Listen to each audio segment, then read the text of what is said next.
তামিম নির্যাতন হয়েছে জুলাই আন্দোলনের প্রথম দিকে।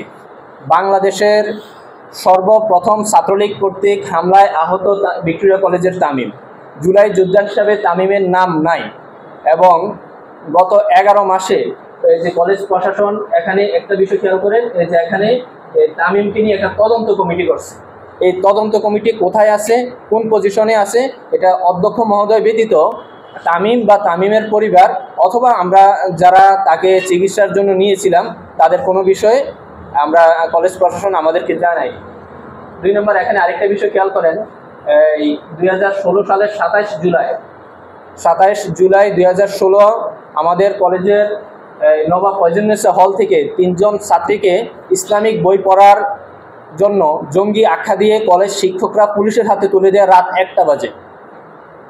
সেটি একটি মিথ্যা মামলায় সে মেয়েগুলা তারা তৎকালীন কারাবরণ করেন। পট পরিবর্তন হওয়ার পরে সেই মেয়েদের যাদের দায়িত্ব অবহেলা বা যারা এই কাণ্ডে জড়িত ছিল তাদের বিষয়ে একটি তদন্ত কমিটি হয়।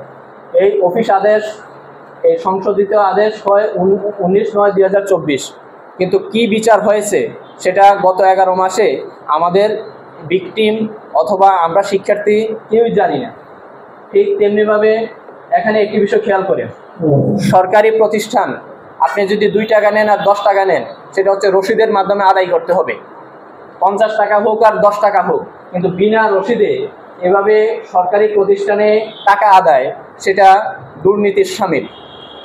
একই সাথে এটা আজকের ডেট, যদি জুম দেন সাংবাদিক ভাইয়ের আপনারা দেখতে পারবেন, এটা আজকের ডেট। এখানে এই যে টাকাটা দিচ্ছে, এখানে খাতসমূহ বিবরণ লেখা আছে, কিন্তু বিবরণটা দিতে গেলে দেখা যায় পূর্বে আমরা দেখেছি কলেজ প্রশাসন 600 টাকার ফি 1800 টাকা পর্যন্ত আদায় করছে। তো যদি এটা খাতভিত্তিক বিবরণ থাকে তখন এটা আমাদের শিক্ষার্থীদের নজরে আসে, কিন্তু খাতভিত্তিক বিবরণ না দিয়ে এটা আজকের ডেট এবং ব্যাংকের সিল এখানে আছে, খেয়াল করেন। এই এখানে ডিরেক্ট টান দিয়ে টোটাল অ্যামাউন্টটা লেখা হয়, খাতভিত্তিক বিবরণ আজকেও দেওয়া হয়নি।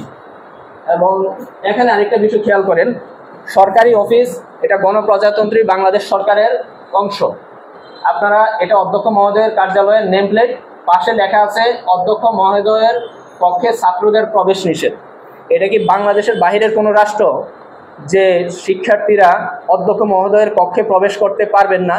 তাহলে এই শিক্ষার্থী এবং অধ্যক্ষের সাথে যে পাটল বা যে দেয়াল, সেটা শুরু হয়েছে সেখান থেকেই। যদি আমি শিক্ষার্থী হিসাবে সেখানে প্রবেশ করতে না পারি, তাহলে আমার চাওয়া, আমার অভিভাবক, আমার পিতা মাতাকে আমি বলবো কিভাবে? এই ঠিক এমনভাবে কলেজের প্রতিটি বিষয়, এখানে আরও অনেক বিষয় আসেনি, যেমন ভিক্টোরিয়া কলেজ থেকে 42,000-এর মতো, 40,000-এর মতন 28টি প্রতিষ্ঠানের নামে 40,000-এর মতন বিল ভাউচার উদ্ধার করা হয়েছে প্রশাসনিক ভবনের হিসাব রক্ষকের আলমারি থেকে। সেটা নিয়ে গত 5 মাস তদন্ত কমিটি হয়েছে, তদন্ত কমিটি তদন্তের পর্যায়ে রয়েছে। তাহলে কুমিল্লা ক্লাবের নামে, কুমিল্লা রেড রফিনের নামে, এই গড়োয়া হোটেলের নামে, সন্ধু হোটেলের নামে হাজার হাজার কপি বিল ভাউচার আপনারা নিজেরা ছাপাইছেন, ছাপানোর পর এটা আলমারিতে সংরক্ষণ করছেন।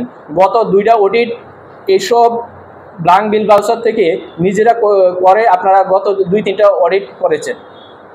এখন পর্যন্ত এসব কাণ্ডের সাথে যারা জড়িত তারা এখনও কলেজ প্রশাসনে দিব্যি দায়িত্ব পালন করতেছেন। তাহলে এখন যদি তদন্ত কমিটি হবেটা কিভাবে?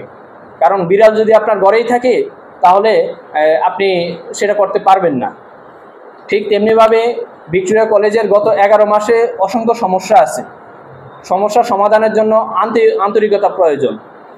9 দফা দেওয়ার পরে যেদিন থেকে 1 দফা শুরু হয়েছে সেদিন থেকে কলেজ প্রশাসন বিভিন্ন সমস্যা সমাধানে আন্তরিক। আমার নজরুল হলের বাইরে এখানে আসছে, তাদের আজকে দেখলাম পরিষ্কার পরিচ্ছন্নতা চলতেছে। এই পরিষ্কার পরিচ্ছন্নতা কি আজকে থেকে